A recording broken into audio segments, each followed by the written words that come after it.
back to the show, Business Mastery for Startups, Scale-Ups, and Early Stage Businesses with your host, Jerry Gadori. That's me. And this week as a guest, we have Stephanie Roulic, who's the founder of Boston Startup. She's been doing this now, I believe, for 8 years. And the annual event she puts on, Boston Startup Week, which I went to the first time this year, is absolutely amazing. Can you share a little bit more about yourself, Steph? Yeah, for sure. So as you mentioned, I'm the founder of Startup Boston. And really the whole idea behind Startup Boston is to connect, educate, and celebrate the greater Boston and New England startup community. So I really was inspired to found this organization because I myself was a co-founder back in 2016. I co-founded a MarTech company and I just had absolutely no idea what I was doing. I didn't know anyone. And I was really looking for that sense of community and really chatting with other folks who were founders and in that space that could go and answer questions, and who also just understood what I was going through as a first-time founder. So the first ever Startup Boston Week was in September of 2017. Wow. And it was really kind of created out of the sense of wanting to meet other people in a similar stage as myself. And as you mentioned, we're going strong 8 years later. I'm really excited to chat more about startups and founder life and all of that fun stuff here. So thank you for having me. Well, thank you for being on. I appreciate it. I do have one small complaint about Boston Startup Week, and it's this. Oh boy, I'm going to brace myself here. It's very difficult to say Boston Startups, Startup. I can't make those words come out. Boston Startup, Startup, Boston. I can't do it. I tried hard. Honestly, you're not even alone. I think I hear like about 5 different variations, but at this point, everyone knows that they're talking about the same conference. So I'm like, we're good. All of the combinations lead to the same website. So it works well from this side. Yeah, so for longtime listeners, they know that Stephanie was kind enough to allow me to record some podcast episodes live on site. And I kept trying to say those words and they would not come out. It was just like a Scrabble bag erupted from my mouth. There was no order. So at this point, people will be like, are you ever going to change the name of the organization? But I'm thinking in my mind, I'm like, it's way too fun to watch people say it now. Might as well just keep it in the same order and see what happens. That was the Bostonest thing I've heard said all day. I'm very proud to be from here, so I'm glad I'm doing my roots well. Awesome. So listen, you've been in this space for 8 years, working with founders and startups, I'm sure of all sizes. I can imagine that in that time, you've seen some similarities about founders that do well and unfortunately founders that don't. Could you share a little bit about what you've seen in founders that help some to be successful and some, alas, not so much? Oh man, there's not going to be enough time to cover that. There's a lot of things that are good and not good in terms of what you see in a quality of a founder. But I think definitely the founders that do well are the ones that have a very clear end goal in mind, right? They know exactly what the mission of their startup is. They know where they want to take it, and they're willing to take risks, right? I think a lot of the founders that I see that do very well are very articulate in terms of what their ask is. When they meet someone, it's not a vague ask. It's a very poignant, like, hey, I need this from you. I want to learn X from you. And folks that know exactly what they're searching for, that know maybe not the whole puzzle that they need, but know in the general direction of what steps and also what their weaknesses are, that they need to go and meet other folks to compensate, to really learn from them, to kind of help them become better in those weaker areas. Those founders do very, very well. And also the founders that just don't overthink, that they are okay with failing, that they know that they are going to fail 9 times out of 10 in the same startup. You could fail many, many times while building the same startup. The founders that understand that and are okay with just failing fast, as the old adage is, those are really the ones that you can tell are going to go farther, right? They're not over analyzing every step that they take. They're okay with being wrong. They can admit when they don't need something, but they know where they want to go. And they're very driven by, why they're doing and building what they're building. So a little bit of a high level there, but that's a lot of like the qualities that I definitely see in the founders that stand out.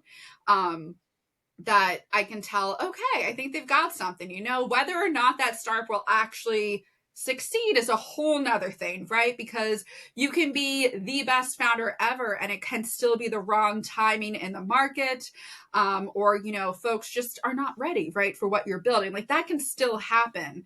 But the qualities that really set you apart are just knowing where you want to go, being able to state what you need from folks when you're looking for advice, and really just being driven, moving quickly, failing fast, getting back up and going for it.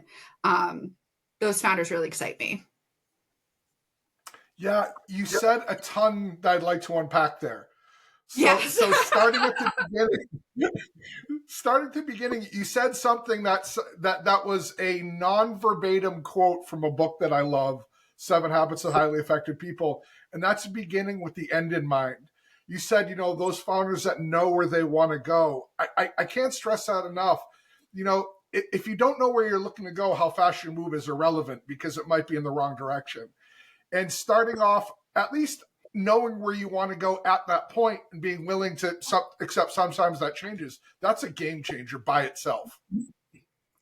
100%. I actually have not read that book, so I'm making a mental note right now to go and add that to my reading list, which gets longer and longer as the weeks go by. What can I say? Yes.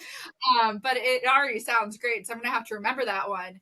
But I will definitely say, I think just having that end goal in mind is so important, and you can still pivot a lot while still reaching an end goal, right? I think as a founder, you need to always remember why you're doing something, because it is going to take you 10 years to build that company and either do it for the rest of your life at that point, sell it, go public with it. But it's 10 years of your life minimum, right? That you are going to be with that company.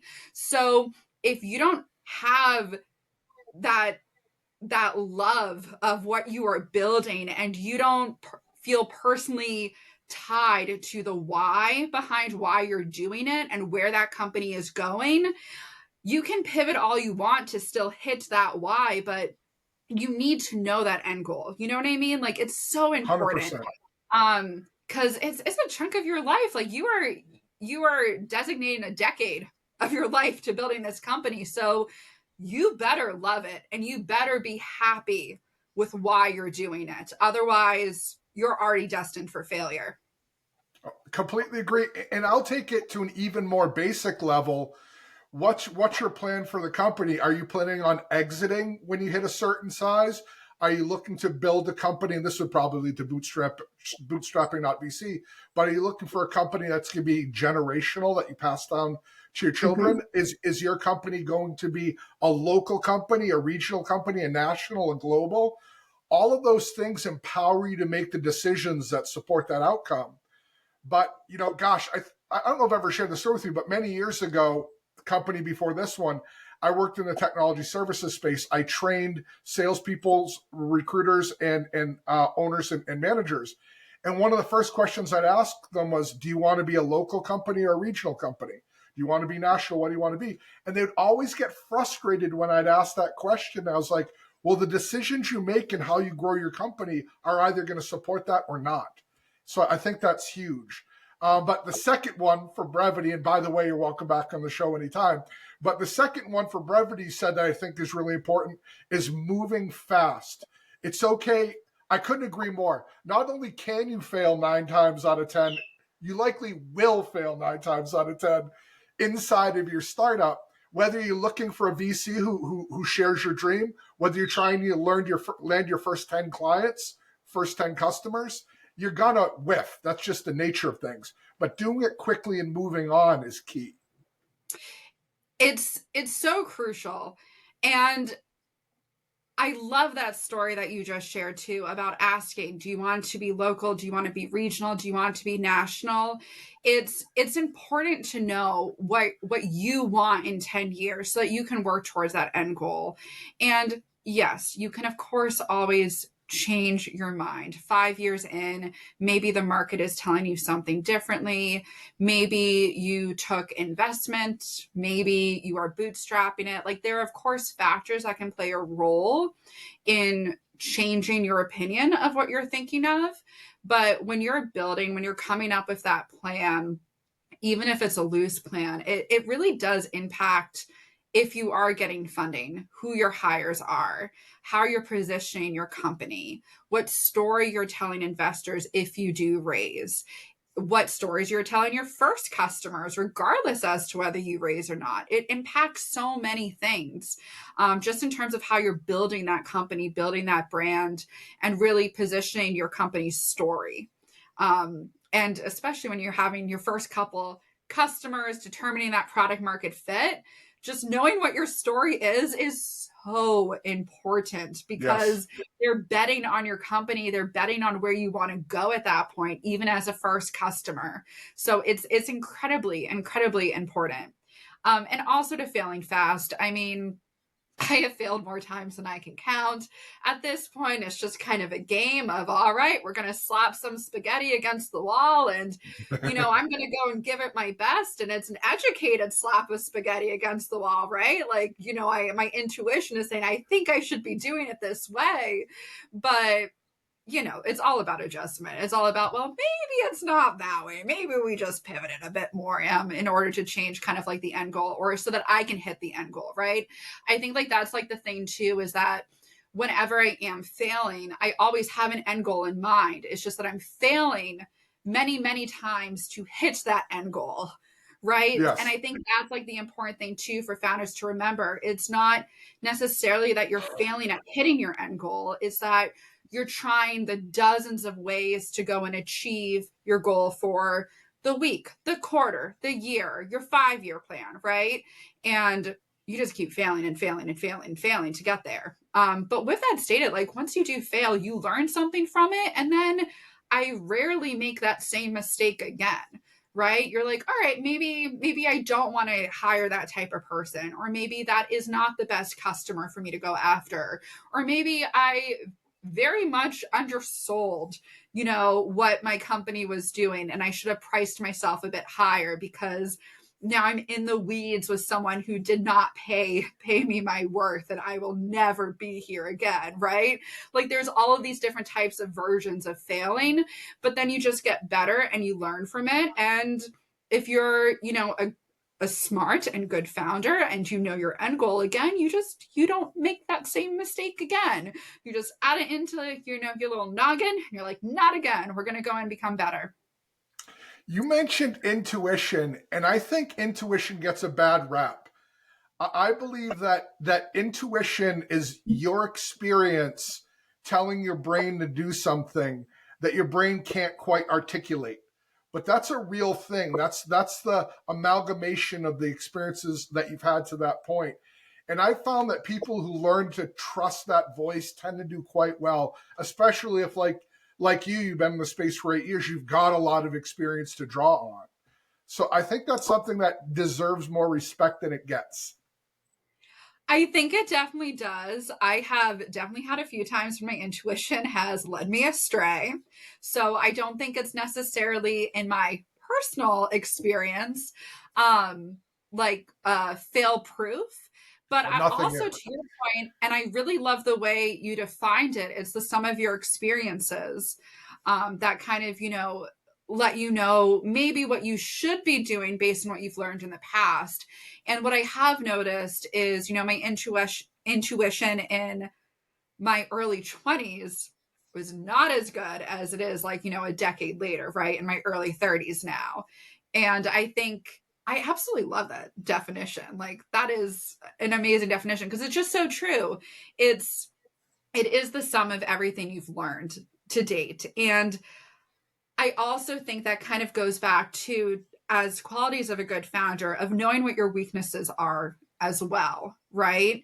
So if I think about, my intuition perhaps, and maybe this tech stack isn't, up to par, I don't think I'm the most qualified person to make that decision. So if my intuition is telling me that, I'm usually making that, I usually have that feeling based off of perhaps the person or the group that, created the tech, but not so much the tech itself, because I am not a developer. I do not have that skill set, although maybe one day I will. Right. But you kind of take what it is that you have and the tools that you were given to go and figure out, maybe this is or is not a good fit for my startup. So no, I definitely agree with you. And a little bit of a long-winded answer as I'm processing and thinking that out loud, but I do love your definition of it. Thank you. And you hit on something else that's important. When you're a day one founder, everything begins and ends with you. In the morning, you're working on the website. In the afternoon, you're selling. In the evening, you're compiling data. It's just the nature of the beast. But as the organization grows, I feel like I'm making book recommendations too much today, but there's another great book called Who Not How. And what it recommends, and I love the idea, is that you focus as much as your startup's revenue will allow you to on the things that make you special, the things that you do better than anybody else, and you offload in order of priority from what you're least good at up as soon as your growth allows you to people who are passionate about that. So I'm not a coder, but if I was a coder in the example you just gave, and that was something that you either didn't have any skills in or just really didn't like, you offload that to me. Now you've got more time to do what makes you amazing, and I'm focusing on something that makes me amazing. One, you are going to have to go and create my next reading list. I am just saying, in general, with all of the book recommendations, I love it. You're going to have to create that for me. I definitely expect. Remember, you said that later because you just gave yourself a bad person to make that list for you. This isn't a backdrop. Not only am I an author, I read about a book a week. So I strive for those reading goals right there. I love it. But no, I definitely agree. I love the list mentality in terms of what you're offloading. And I'd also say too, like when I first entered the startup world, when I first started managing people, like 8 or 9 years ago. So I'm still very young in my career and I still have so much more to learn. I'm learning something new every day. But I will say it took a lot for me to figure out how to delegate.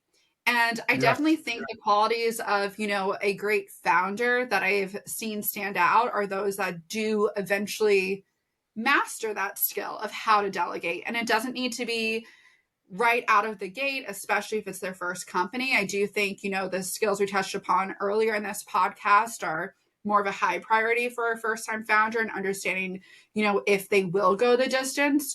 But I think kind of almost in that tier B or maybe tier C list, it's also down to delegating in terms of understanding, one, who to trust, two, what to offload, and like three, also how to manage those folks.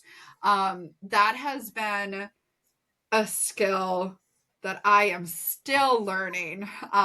It's an ever evolving skill. I feel like every year I get better and better, which is a thing, right? We always need to work on ourselves when it comes down to any of these skills. But delegation is definitely the only way that a founder, and specifically the startup, is going to scale up and go that distance. Is if a founder can not just hire the appropriate people, because that's really only one piece. And of course, interviewing people is a very important element. But I have seen so many founders that have hired people that are very well equipped for the role, but then they just do a very shit job managing them. Right. And they just don't manage correctly based on that person or what the role is.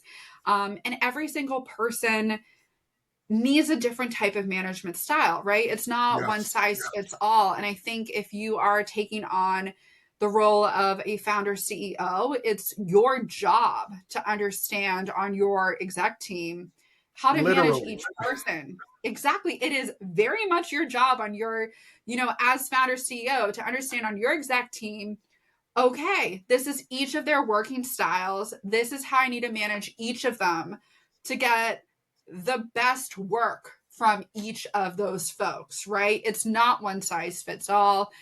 And I know that sometimes I'll see things on LinkedIn or other social platforms where folks will say it's on the exec team to go and figure out how to best work with the CEO, and it's on them to figure out how to communicate with the CEO. And I read these posts that go viral and people are reposting and commenting, and I'm like, no, I'm sorry, but I very strongly disagree. I think if you want to go and build an incredible company, it's your job as the founder CEO to go and figure out how to go and manage your own team and to adapt to their working styles. It's your company. This is your life. You are the one that committed, a decade of your life to building this. And yes, you want those folks that you're bringing on to go and also want to commit to building this company too. But it is your company first and foremost. You can never expect someone to work harder than you. That just straight up will not happen. But it's your job to go and work for your exec team and figure out how to get the most from them so that they are empowered to make like the best decisions to build the company. So that whole mentality, when I see like the opposite going around social, which I saw as recent as last week, I'm like, that's just whack. That's not how this works. So the thing to remember is that social media feeds on outrage and on corporations being evil. So anything that you post with a little person sticks it to the big person is going to win. But he said two things I have to mention. So the first, I'll be brief, is being a lifelong learner.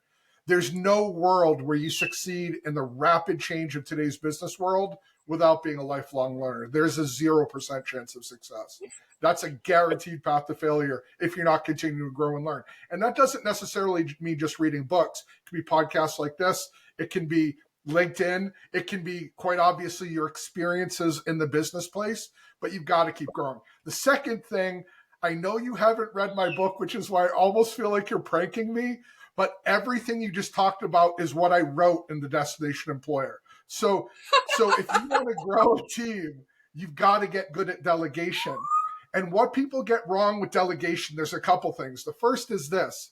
You can delegate everything except responsibility. As the leader, you keep the responsibility. Everything else can be delegated. But when you delegate, this is where so many people get it wrong. I think their head's just in the wrong place, Steph, is they think delegating is me handing you a task. And that's setting everybody up to fail. The best way to delegate is to have you do the task with me the first time watching me do it. The second time, we do it together. The third time, you do it and I watch. Now, that's hyper simplified. That might be 25 times that we follow that spectrum. But the point is, it's more of a transition than a handoff. The second part of delegation, and you couldn't be more right, everybody responds to stimulus different. So as the leader, the simple methodology we talk about in my book, we call it the EFG leadership framework, engage, fulfill, and grow. It's your responsibility as a leader to find out what makes your folks tick. And the way that you do that with them, and this is going to be a real revelation to some folks, you talk to them. You say, hey, Steph, how do you feel about this? What do you think about that? I'm cueing you that I care about your outcome. I care about your input. And by doing that and doing it consistently, being open to getting news you might not like, that person knows that you value their input. If you're making sure that their natural personal values and mission align with your company's, fulfillment happens naturally. And then the final piece, growth. If they're growing in their skills and responsibilities, if those three things are happening, they're not likely to leave. But what happens so often in startups, especially with founders, is they look at that startup like it's their baby. So anytime somebody isn't putting in 25 hours a day, they feel personally betrayed. And secondarily, they get so lost in their own head that they don't listen to anybody else. So now those folks also feel isolated. And that's a big part of, I think, the turnover and churn you see in a lot of startups, which is why I wrote my book. Well, way to bring that up. You called me out, though. Hey, I didn't read the book. No, I didn't expect you to. That's not what that was. I love it. Very Boston over here. It's a good time. but no, I mean, I definitely would agree. It's, when founders do get frustrated that someone isn't working as, the 25 hours a day, right? Like the imaginary extra hour. And it does happen. Like that is when a lot of burnout happens. And that's why I think it's just so important though, for founders to really think about like, okay, am I providing the best support for my team? And it is a balancing act of wanting to hold them accountable and making sure that they're doing their job, but also making sure that you are supporting them doing their job.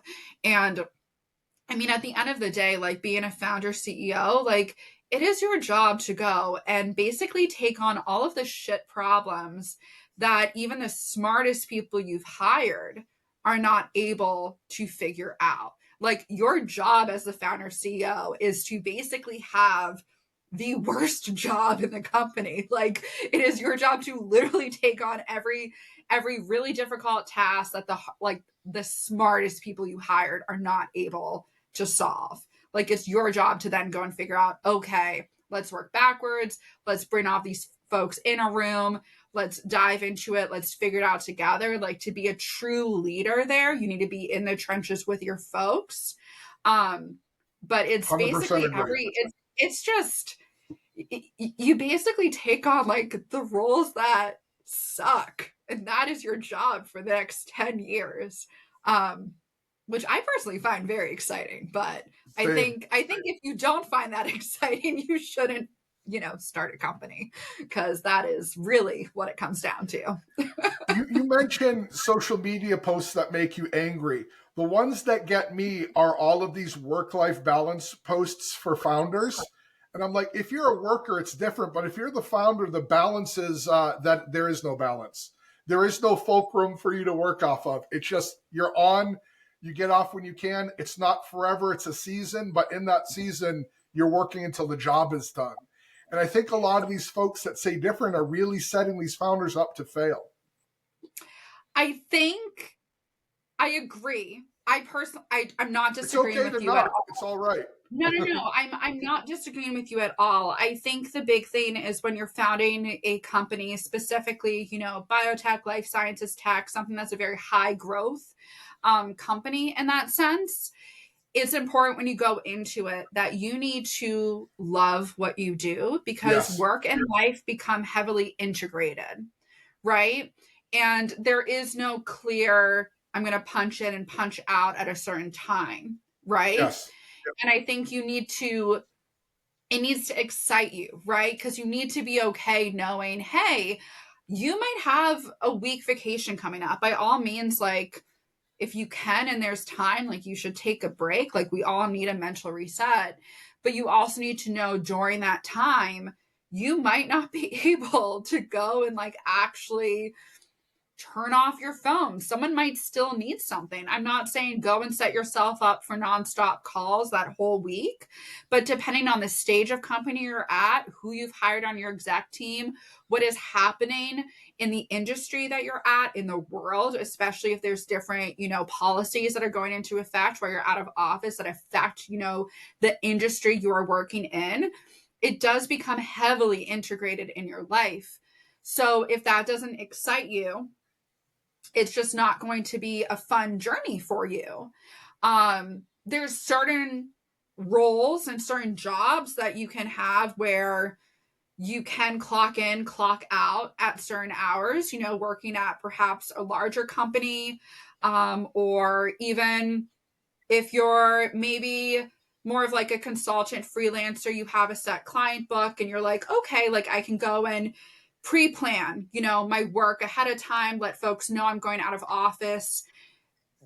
Potentially, I don't know. I feel like that's also difficult, but there is it's I personally just find it very difficult to like be able to go and separate the two, right?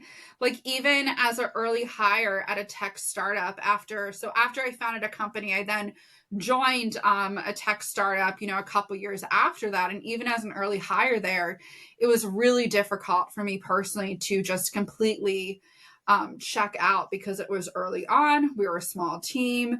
We're talking like less than 20 people, like in the beginning. Like if I went out of office, there was no one else to go step in and do my job. Like it does become a part of your life. But I loved it because I loved my job and I loved building companies. And it, to me, I found a lot of fulfillment in doing that, right? But if you don't find a lot of fulfillment with what your work is or what company you're building, it's not going to be fun for you. 100%. Yeah, I think it's more of a lifestyle than a job being a founder or Yes. an early stage person. And one of the things I talk about in my book and when I'm advising startups, I always tell them, a lot of these early folks, they're not going to be around at the end, not because they did anything wrong or they're not great, but because they're wired for the startup madness. And when your company gets bigger and starts to codify and roles get defined more rigidly, that's not their world. They're going to get bored. I mean, so I was So I was true. president of a tech startup. I was the first employee. We went from 3 dudes around a table without an office to 9 offices in 3 countries, 2,500 employees, and a 9-figure acquisition in 5 years. It was crazy town. It was crazy.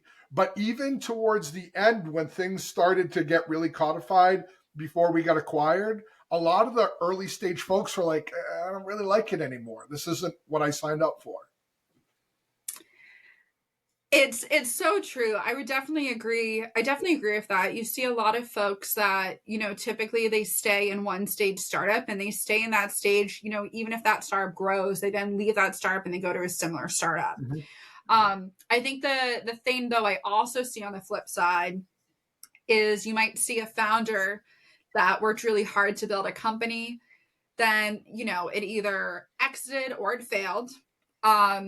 And then at that point, I will then see that founder go and work for a larger company. And I Yes. actually fully Yes. understand that. Like I 1,000% understand that because at that Yes. moment, you just want more structure. Yeah, and you want a little bit more, I guess, time away from your computer, I think would be a good way to put it, right? Yes. And I think it's like a good reset. Like I think there is a time and a place, where you do want more of that heavy balance. But I love what you said about it being a lifestyle, right? When you're in that founding seat, like in the very beginning, in the first 1 to 3 years, let's call it, it is a lifestyle choice, right? Like you are choosing to have your personal life to a certain extent and work be heavily integrated, right? If you're going on vacation, just knowing it's probably always going to be in the back of your head. I have definitely answered many an email from the beach in Same. that moment. It's just the way it is. But I wouldn't have changed it for anything. I loved it. That is my element right there. But it's not everyone's cup of tea. And it's just one of those things that as a founder, if you're choosing to start a company, you need to have a very real look in the mirror, a very real heart to heart with yourself. And going back to the very beginning of this, you think about the end goal that you have in mind for your company, but you also need to think about what do you want your life to be for the next 5 to 10 Yes. years, right? Like, are you okay with that? If you're not okay with it, that is completely okay. There's nothing wrong with not being okay with it. Most people would think you're crazy for finding that fun. And I don't blame them, honestly. I completely understand. But that is a big thing that you need to think about is, what do you want your life to look like while you're building it? What do you want the end goal to look like? And making sure that they're both aligned, right? Because you can go and build a successful company while having, your weekends. It's just going to look like a very different type of company than one if it's very heavily integrated, right? And there's nothing wrong with either decision because you're stuck with yourself and you only have one life, but you need to make that decision that's best for you. So that when you look back on your life over the, 7 decades, 8 decades of it, at the end, a little morbid, you are happy with the decisions that you made. Yeah, there's an old saying, there's many paths to the top of a mountain. and that the people at the top of the mountain didn't fall there. Meaning, they succeeded enough to find a way. And between what you're saying now and what you said earlier about being willing to make mistakes, I think it's really healthy to look at that journey that way. You might be coming up this path, realize it's not for you, go backwards a little bit, cross over, and go up another path and find the thing that works. I like to break when we get a little bit philosophical like we have, I like to make sure we've got some tangible tips too. So you mentioned something here that is actually something that when you're hiring people, your startup, you can use, and that's this. If somebody's background is different than what your startup would be. So let's take the opposite of what Stephanie said. Let's say you're a 10-person company, you're hiring a software developer or whatever, it doesn't really matter. And their background is all large company, like Fortune 500. Asking them if they understand that the environment and the startup's going to be different is insufficient because they probably lack a point of reference. You have to expand on that and share examples so they have a point of reference and can make an educated decision. So it can't be, hey, Stephanie, it looks like you come from all big companies. Things are different here. There's no real rigid project plan. Things change priority all the time. You can handle that, right? That's a horrible question because Stephanie, in our example, doesn't have any point of reference to answer that question intelligently. She might just take the answer I gave or just answer ignorantly because you don't know. So the way that you do that is, hey, Steph, looks like all your background's a large company. Have you ever worked in a small company before? She says no. Have you ever worked in an environment where priorities shift consistently, where you might find that you're starting the day on one thing, working on another? Have you ever done it before? If you say yes, how does that make you feel? So expand on those questions. I would also say, to piggyback off of it, one of the questions you could potentially ask as well in a scenario like that is, hey, if I gave you a project with a specific goal in mind, but didn't tell you how to reach that goal, walk me through how you would approach it. And I think that would also really help folks kind of, think through in that startup mindset where you might not necessarily have someone saying this is the playbook to how you get there at the end. Like, you're creating that whole new workflow depending on your role. So I think almost asking, coming up with those scenarios specific for the role that you're interviewing for at a startup company, and then just asking them to walk them through how they would approach it will also help suss out whether or not that person is a good fit, for that department, but also just for that culture right at the startup. Yeah, and you hit on that. So I completely agree. And that question, your strategy works because it's an open-ended question that they have to fill the spaces in. You're not giving a binary yes, no. But the other part that you just mentioned too is culture.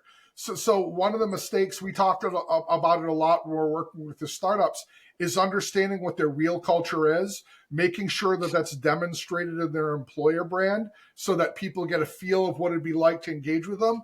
And then during the interview process to make sure that you're very culture forward.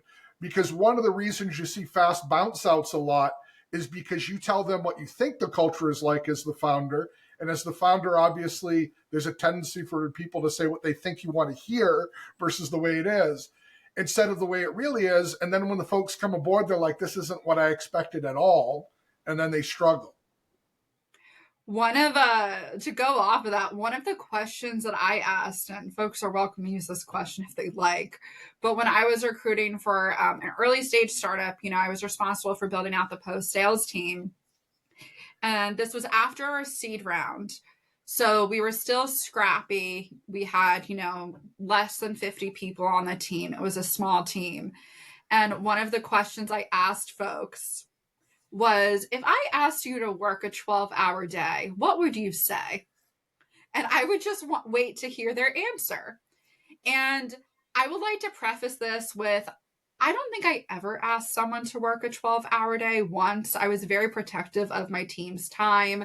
I wanted them to have a life outside of work. I was grateful for them. Like, if they were working late in the day the next day, I'd be like, all right, sign off early or sign on later.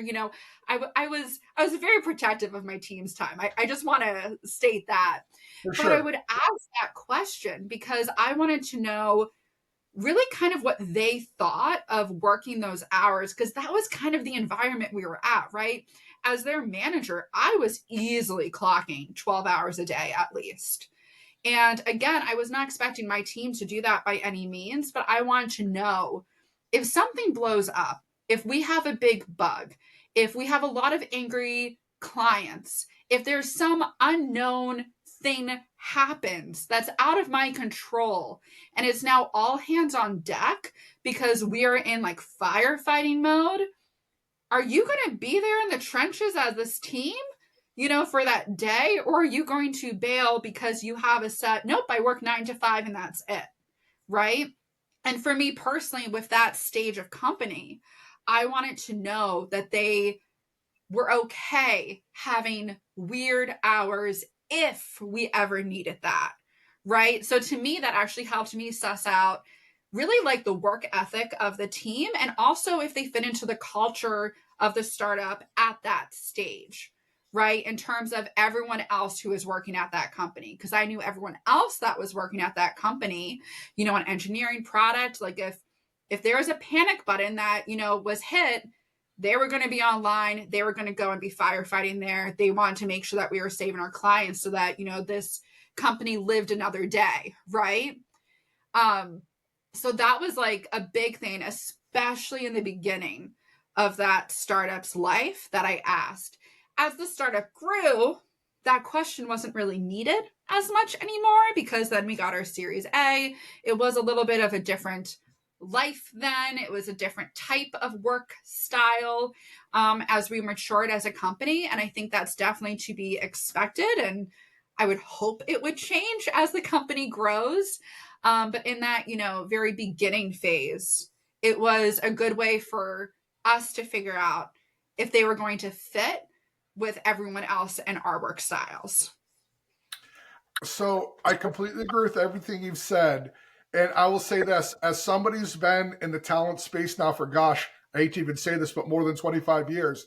I've been a technical recruiter. I've run staffing firms. I've run technology firms that use staffing firms. I've built and led internal recruiting teams at technology companies. I will say with the authority of having hired literally thousands of people that there are infinitely more bad matches than there are bad candidates and bad companies. And questions like the one that you just shared, suss that out before people get hurt.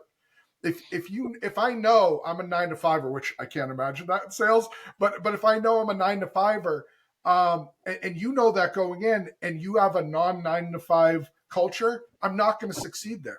Period. Full stop. So if we can figure out now, we both go our own ways unhurt. If we figure it out 4 or 5 months in, now you're out revenue and time and resources, and I've got a 4 or 5 month hole in my resume I've got to figure out how to explain.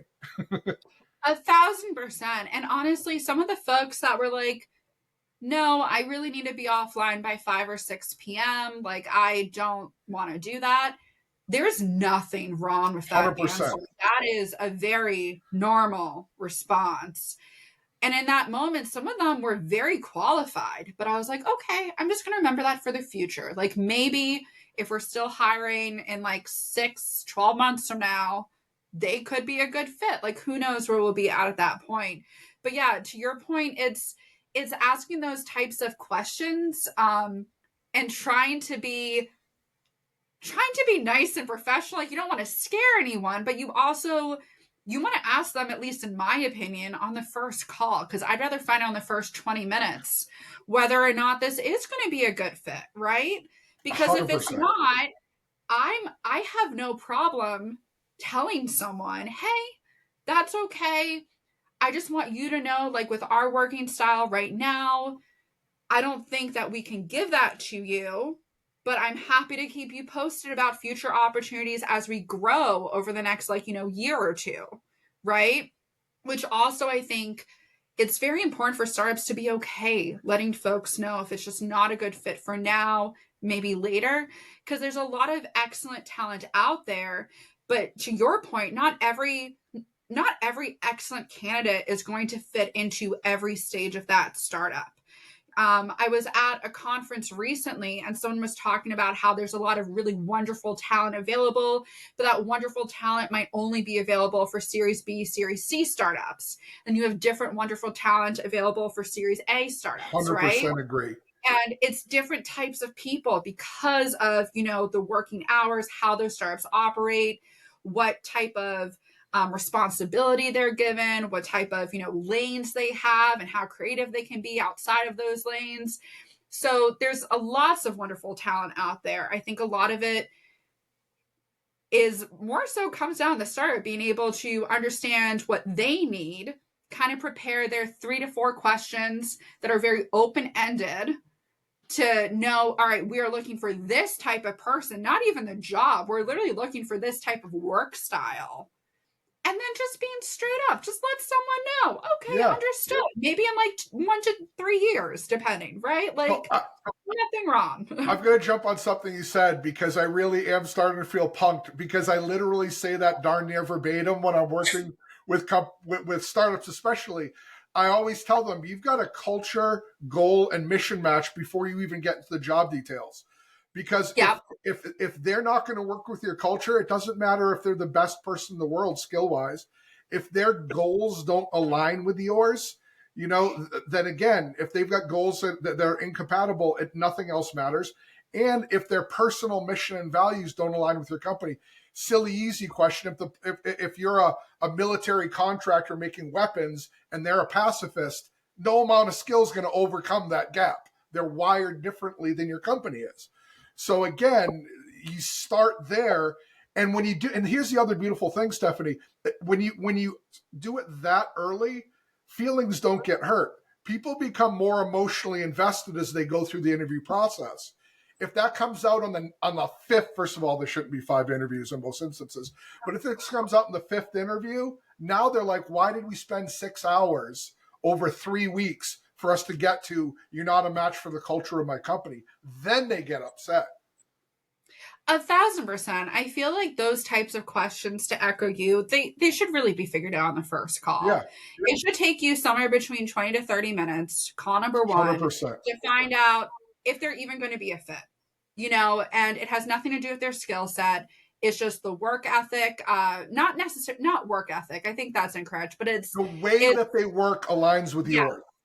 Yes, thank you. It's exactly that. And that will just take, spend an hour as a founder or, people ops professional, spend an hour, sit down, be like, okay, at this stage of company, what are our people doing? Like, what are the hours? What are the unknowns? Like, why are these people really doing well at this startup? And if you write down like the qualities that, you can tell those folks are your best performers and this is why, I promise you can figure out those 3 questions to then go and work backwards to go and super fast figure out who else to add into that mix. Stephanie, if this whole Boston startup thing doesn't work out for you, you can come work at my consulting company. We'll talk about hiring. I got this. Let's go. I got a lot of thoughts, a lot of opinions, lots of questions. So clearly you and I could talk for about a week straight, but in deference to people's time, let's call it here, and you are welcome back anytime. You've been an amazing guest. If people want to learn more about you and about Startup Boston, what's the best way for them to find you? Yeah, so they can definitely, feel free to reach out to me on LinkedIn, Stephanie Roulic, Roulic. I think I'm the only one there, so it'll be really easy.